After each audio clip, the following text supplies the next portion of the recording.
Assalamualaikum warahmatullahi wabarakatuh. Kembali lagi dengan saya Vanessa Gunanti. Di video kali ini akan saya persembahkan untuk ujian akhir semester mata kuliah Pendidikan Agama Islam di Universitas Teknologi Digital Bandung.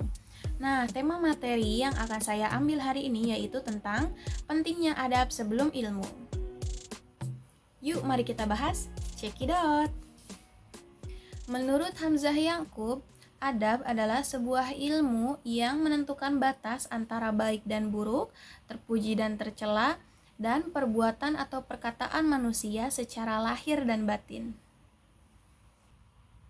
Adab di sini maksudnya adalah ilmu pengetahuan yang menjelaskan tentang pengertian baik dan buruk, dan ilmu yang mengajarkan pergaulan manusia dan menyatakan tujuan mereka yang terakhir dari segala usaha dan pekerjaan mereka. Adab merupakan norma dengan banyak fungsi. Fungsi yang pertama diantaranya yaitu bertanggung jawab atas kewajibannya. Yang kedua, menjadikan manusia yang beradab dan adil. Yang ketiga, merasa dirinya itu jauh dari kata pandai. Maksudnya, manusia yang beradab juga biasanya akan terus belajar dan mau memperbaiki diri sehingga bisa menyempurnakan akhlaknya. Fungsi yang keempat yaitu bisa menumbuhkan rasa cinta terhadap Allah. Yang kelima, menahan diri dari perbuatan keji. Dan yang terakhir, yang keenam, yaitu akan mendapat pahala yang besar. Selanjutnya, saya akan memberikan contoh adab dalam kehidupan sehari-hari. Yang pertama, ada adab terhadap Allah.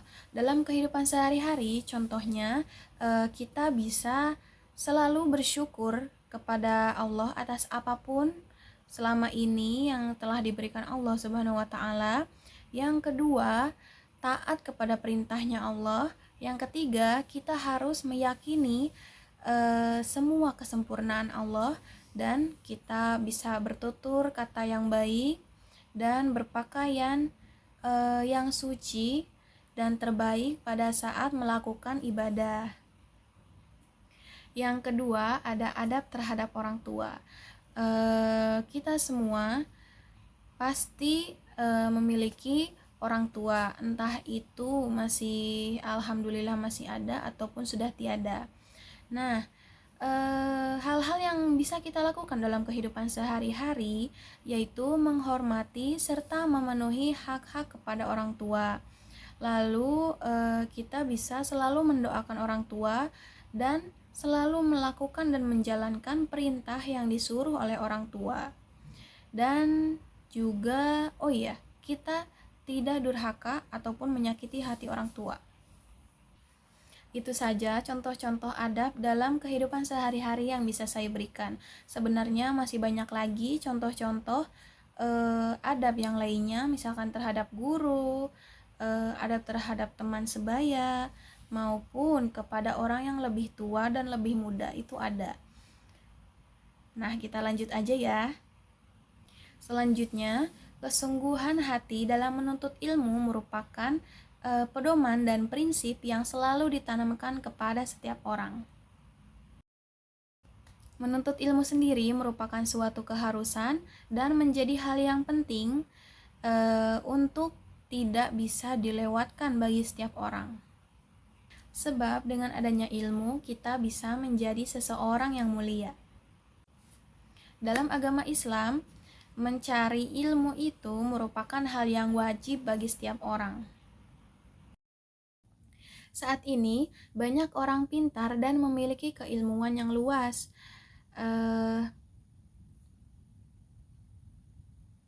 Tapi nyatanya keilmuan yang luas tersebut kurang tepat dalam hal pengaplikasian dan penerapannya. Malah justru merasa dia yang paling hebat dan paling benar dibanding yang lain. Maka dari itu, adab dan etika perlu diterapkan sebagai penyeimbang ilmu dan kepintaran yang kita miliki. Sebab kepintaran seseorang tidak akan ada harganya apabila tidak memiliki adab atau etika. Itu merupakan hal yang penting bagi kita semua.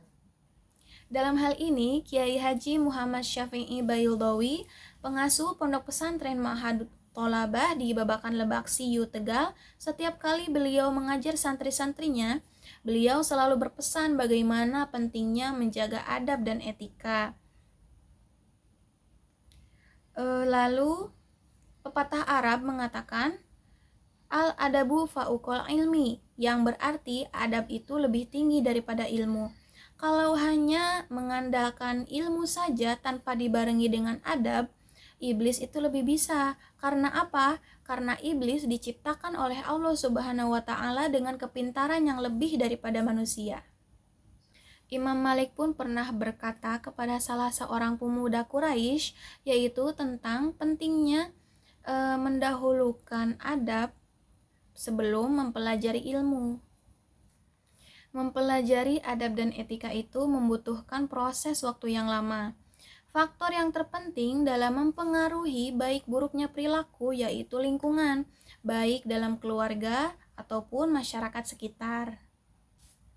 Memiliki sedikit adab lebih baik daripada mempunyai banyak ilmu. Karena kenapa? Orang berilmu belum tentu beradab, tetapi orang yang beradab sudah pasti berilmu. Karena ia mampu menempatkan ilmu tersebut sesuai dengan semestinya. Nah, yuk teman-teman, saya mengajak kalian untuk ikut mulai menanamkan dan menumbuhkan adab dan etika. Bisa kita mulai dari hal-hal yang terkecil dahulu. Contohnya seperti misalkan ketika kita berjumpa dengan orang, kita ucapkan salam dan tersenyum.